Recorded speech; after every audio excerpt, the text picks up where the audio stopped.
멤버십 가입 그리고 구독, 좋아요 감사합니다. 자, 여러분. 정말 긴급한 상황이 터졌습니다. 이란의 최고 지도자 하메네이가 사망했습니다. 이 사건과 함께 저희가 정말 오랫동안 분석하고 말씀드려왔던 완전히 새로운 지정학적 시대가 공식적으로 막을 올렸습니다. 오늘 이 긴급 분석에서는요. 먼저 저희의 과거 분석이 어떻게 소름 돋게 현실이 되었는지 그 증거부터 명확하게 보여드릴 겁니다.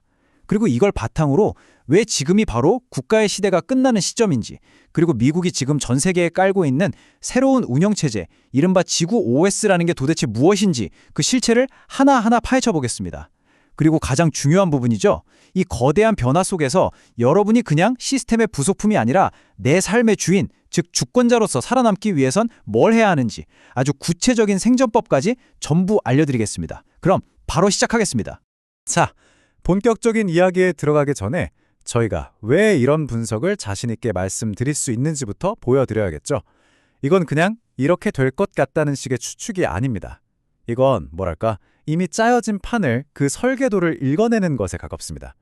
저희가 지난 몇 년 반 계속해서 말씀드렸던 거대한 흐름들이 정말 놀랍게도 하나씩 현실이 되어가는 그 과정을 먼저 한번 보시죠.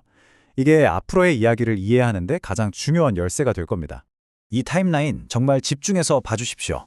자, 먼저 2025년 4월 저희는 미국이 중국의 해상 생명줄인 루손 해협을 봉쇄하기 위한 물리적인 길을 만들 거라고, 그리고 그 위치는 필리핀 최북단 바탄 제도가 될 거라고 분석했습니다. 결과는요. 정확하게 미 육군이 발리카탄 훈련에서 바로 그 바탄 제도의 정밀 타격 미사일 시스템을 전개하면서 해상 봉쇄 작전을 현실로 만들었습니다. 다음 2025년 10월 저희는 미국이 러시아 석유에 2차 제재를 걸면 최대 고객이던 중국과 인도가 결국 구매를 중단할 수밖에 없을 거라고 날짜까지 짚어서 분석했죠. 정확히 10월 22일에 제재가 발표됐고 딱 이틀 뒤인 24일 두 나라 모두 구매를 중단했습니다. 그리고 11월 미국의 기술 발전 속도 자체를 가속해서 아무도 따라오지 못하게 만드는 국가급 프로젝트 제네시스 미션이 나올 거라고 말씀드렸습니다. 백악관은 행정명령 14332-6호를 통해 이걸 공식화하면서 저희 분석이 맞았다는 걸 증명했죠. 2020년 1월, 이제는 한 대 맞았다고 한 대 때리는 시대가 아니라 아예 도발하는 시스템 자체를 없애버리는 FAFO 원칙이 작동할 거라고 분석했습니다. 그리고 미 특수부대는 베네수엘라에 들어가서 독재자 마두로를 생포하는 작전으로 이 원칙이 진짜라는 걸 보여줬습니다. 2월에는요. 새로운 글로벌 운영위원회 BOP의 첫 회의와 함께 미국이 중국의 영구적 정상무역관계, 즉 PNTR 지위를 흔들 거라고 예측했는데 이건 역시 그대로 현실이 됐습니다. 그리고 마침내 2월 28일 이란 핵시설에 대한 결정적인 타격과 최고 지도자 하메네이의 사망, 이 모든 충격적인 사건들은 저희가 사전에 분석했던 시나리오 그대로 마치 정해진 수순처럼 하나씩 정확하게 펼쳐졌습니다. 자, 보셨죠? 이게 그냥 우연의 일치일까요? 뭐 몇 개 찍었는데 운 좋게 맞은 걸까요? 절대 아니죠. 이건 점을 치는 게 아닙니다. 이 사건들 뒤에 있는 이 모든 걸 가능하게 만드는 거대한 시스템, 그 세상이 돌아가는 기본 엔진이 어떻게 설계되어 있는지를 저희가 분석해 온 거고요. 방금 보신 이 타임라인은 그 분석이 틀리지 않았다는 가장 확실한 증거인 셈입니다. 이제 이 단단한 사실을 바탕으로 진짜 중요한 이야기를 시작할 수 있겠네요. 자, 그럼 이 거대한 시스템이 도대체 뭘 의미하는 걸까요? 바로 우리가 알던 국가의 시대가 끝나가고 있다는 겁니다. 한번 제대로 파고 들어가 보죠. 옛날에는 말이죠. 힘이라는 게 아주 단순했습니다. 그냥 땅 따먹기였어요. 영토가 넓고 그 안에 사람이 많으면 그게 곧 힘이었습니다. 근데 지금은요. 완전히 게임의 룰이 바뀌었습니다. 지금의 권력은 더 이상 땅, 즉 영토에서 나오지 않습니다. 바로 레일에서 나옵니다. 레일, 철도의 그 레일 맞습니다. 이게 뭐냐고요? 돈, 정보, 물건, 사람, 이 모든 게 오고 가는 길, 그 길 자체를 말하는 겁니다. 누가 이 길의 규칙을 정하고, 누가 통행료를 받고, 그리고 누가 마음에 안 들면 그 길을 막아버릴 수 있느냐. 이게 바로 지금 시대의 힘의 본질입니다. 이 새로운 힘을 만드는 핵심적인 레일이 네 가지가 있습니다. 첫 번째가 결제 레일, 바로 돈의 길이죠. 전통적인 달러 시스템, 그리고 이제는 제도권 안으로 들어온 스테이블 코인. 이 돈줄을 누가 쥐고 있느냐 이거예요. 두 번째는 신원 레일입니다. 당신은 누구십니까? 이걸 증명하는 모든 시스템이죠. 은행에서 신분증 내미는 것부터 시작해서 온라인 세상에서 당신의 평판, 계정에 접속할 권한까지 전부 이 레일 위에서 돌아갑니다. 세 번째는 생산 레일. 이건 이제 가치를 만들어내는 공장 같은 건데요. 예전처럼 사람이 땀 흘려 일하는 공장이 아니라 AI, 자동화 로봇, 그리고 이 괴물들을 돌리는 엄청난 컴퓨터 파워가 바로 이 레일입니다. 마지막 네 번째, 유통 레일입니다. 그렇게 만들어진 가치를 우리 손에 쥐어주는 길이죠. 아마존 같은 거대 플랫폼, 전 세계에 있는 물류망, 바로 이겁니다. 근데 여기서 제일 중요한 게 뭐냐면요. 이 네 가지 길이 더 이상 어느 한 나라 안에 갇혀 있지가 않다는 거예요. 국경을 그냥 막 넘어다녀요. 국가는 이제 이 길 위에서 일어나는 일들을 그냥 구경하거나 겨우 딱지나 떼는 그런 제한적인 역할만 하는 존재가 되어가고 있다는 겁니다. 자, 그럼 여기서 이런 생각이 들 수 있어요. 국가 힘이 약해지면 우리 개인들은 더 자유로워지는 거 아니야? 통제하는 주체가 약해지니까 좋은 거네? 와, 정말 큰 착각입니다. 현실은요, 그 정반대예요. 훨씬 더 무서운 세상에 오고 있습니다. 국가라는 낡은 울타리가 약해진 텅 빈 들판에서 시작되는 건 무한한 자유가 아니에요. 진짜 무섭고 정교한 옥석 가리기, 즉 선별 작업이 시작되는 겁니다. 이제 여러분의 인생은 당신이 대한민국 국민이냐 미국 국민이냐가 결정하는 게 아니에요. 당신이 어떤 레일에 올라타 있느냐, 바로 이것이 모든 걸 결정합니다. 미국이 설계한 이 글로벌 고속도로에 성공적으로 올라탄 사람은 상상도 못할 기회를 잡겠지만 거기서 튕겨져 나가거나 아예 접속조차 거부당한 사람은요, 국가도 보호해주지 않는 세상에서 아무런 권리도 없는 그냥 투명인간이 되는 겁니다. 디지털 유령 신세가 되는 시대가 온 거죠. 그리고 이 거대한 옥석 가리기는요, 바로 미국이 지금 전 세계에 강제로 깔고 있는 새로운 프로그램 위에서 벌어지고 있습니다. 그 이름하여 지구 OS입니다. 예전에 냉전 때 미국은요, 다른 나라들한테 야, 우리 편 할래? 자유민주주의랑 시장경제 좋잖아? 이렇게 설득하고 때로는 압박도 했어요. 근데 지금의 미국은요, 방식이 완전히 달라요. 이제 설득 같은 거 안 합니다. 그냥 여러분 컴퓨터에 윈도우 운영체제를 따라버리듯이 전 세계 모든 국가와 기업, 개인이 따라야만 하는 기술적, 금융적 운영체제를 그냥 설치해버리고 있습니다. 싫다고요? 어쩔 수 없어요. 이 OS 밖에서는 이제 먹고 살 수가 없게 만들어버리니까요. 이 지구 OS의 두뇌, 그러니까 CPU에 해당하는 게 바로 제네시스 미션입니다. 아까 타임레인에서 봤죠? 백악관 공식 문서로 나온 거. 이게 그냥 신기술 좀 개발하자 이런 차원이 아닙니다. 과학 연구, 국방, 산업 생산의 발전 속도 자체를 미친 듯이 감아버리는 엔진 같은 겁니다. 다른 나라가 10년 동안 삽질해서 겨우 따라오면 미국은 1년, 아니 몇 달 만에 저만치 가버리는 거죠. 이렇게 되면 어떻게 될까요? 외교나 협상이 하는 게 사라집니다. 그냥 미국이 이 조건대로 해 라고 통보하는 것만 남게 되는 거예요. 그럼 이 OS에 피를 돌게 하는 혈관은 뭘까요? 바로 디지털 달러 레일입니다. 특히 지니어스 법안이라는 게 통과되면서 이게 거의 완성됐어요. 이게 뭐냐면 예전에는 달러가 국가 대 국가, 중앙은행을 통해서만 움직였잖아요. 근데 이제 스테이블 코인을 통해서 미국 정부가 여러분 같은 전 세계 개인들의 디지털 지갑에다가 다이렉트로 달러를 쏴줄 수 있게 된 거예요. 국경이고 뭐고 그냥 뚫어버리는 거죠. 이건 정말 엄청난 힘입니다. 전 세계 돈줄을 쥐고 한드는 건 물론이고 마음에 안 들면 그냥 그 사람 지갑에 스위치를 꺼버릴 수도 있는 거니까요.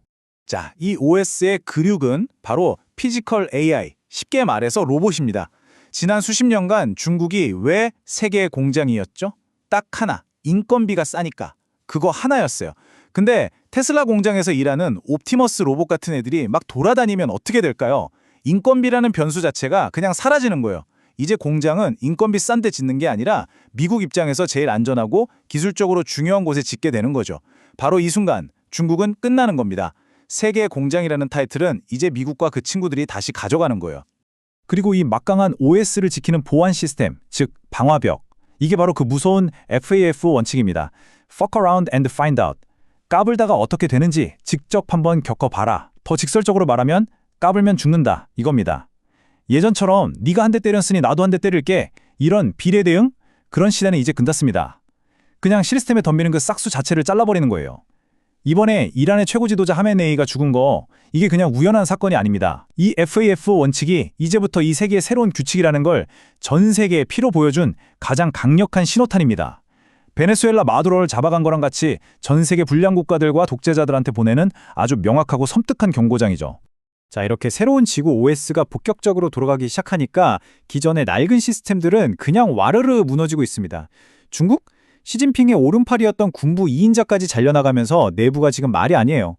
밖에서는 미국한테 기술, 경제 다 봉쇄당하고 안에서는 내수가 무너지고 완전히 총체적 난국이죠. 유럽은 이제 성장이라는 단어를 잊어버렸습니다. 어떻게 하면 덜 망하면서 품위 있게 쇠퇴할까? 이걸 고민하는 신세가 됐고요. 자, 그리고 한국. 이게 참 마음이 아픈데 이제 더 이상 미국의 대등한 주권 파트너가 아닙니다. 그냥 중국을 견제하기 위한 최전선, 작전 플랫폼, 즉 작전 기지가 되어버렸어요. 우리 정부 의사와는 아무 상관없이 주한미군 F-16 전투기가 서해로 출격해서 중국과 직접 대치했던 사건. 이게 바로 지금 대한민국의 주권이 처한 현실을 그대로 보여주는 상징적인 장면입니다. 자, 그럼 이렇게 무섭고 거대하고 도저히 저항할 수 없을 것 같은 이 새로운 현실 속에서 도대체 우리 개인은 어떻게 해야 살아남을 수 있을까요? 뭘 해야 내 인생과 내 자산을 지킬 수 있을까요? 모든 해답은 바로 이 한 문장에 다 들어 있습니다. 앞으로의 시대를 살아가는 단 하나의 철칙, 그리고 유일한 생존 법칙. Not your keys, not your coins. 당신의 키가 아니면 그건 당신 돈이 아닙니다. 이건 그냥 외우셔야 합니다. 여러분의 재산을 지켜줄 유일한 주문이에요. 많은 분들이 비스탁 지갑, 이거 그냥 뭐 비트코인 같은 거 넣어두는 앱 아니냐고 생각하시는데 와, 그렇게 생각하시면 정말 큰일 납니다. 이 지갑은요, 단순한 코인 보관함이 절대 아닙니다.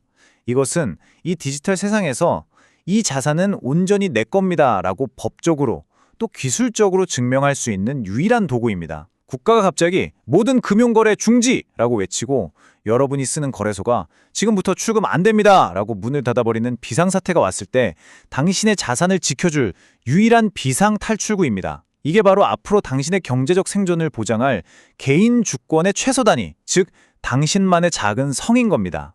아니, 왜 그렇게까지 말하냐고요? 왜 우리가 흔히 쓰는 거래소에 두면 안 되냐고요? 세 가지 아주 치명적인 이유가 있습니다. 첫째, 자본 통제의 위험입니다. 거래소는요, 정부가 시키던 아니면 그냥 비상 상황이라는 애매한 말 한마디로 언제든지 여러분의 돈을 묶어버릴 수 있습니다. 에이, 설마 내 돈인데 싶으시죠? 최근에 국내 대형 거래소들에서 출금 막혔던 거 벌써 잊으셨어요?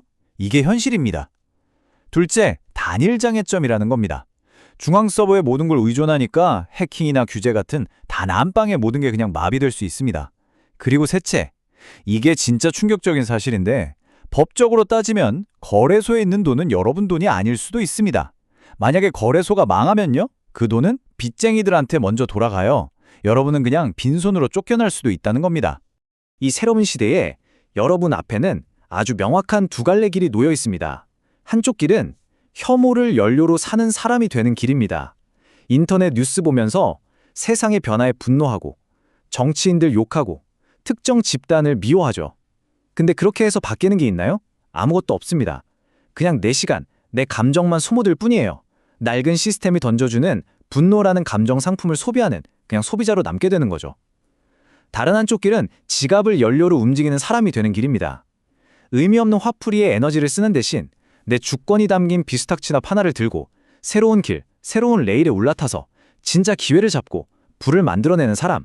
바로 새 시스템의 주권자가 되는 길입니다. 여러분은 어느 쪽을 선택하시겠습니까?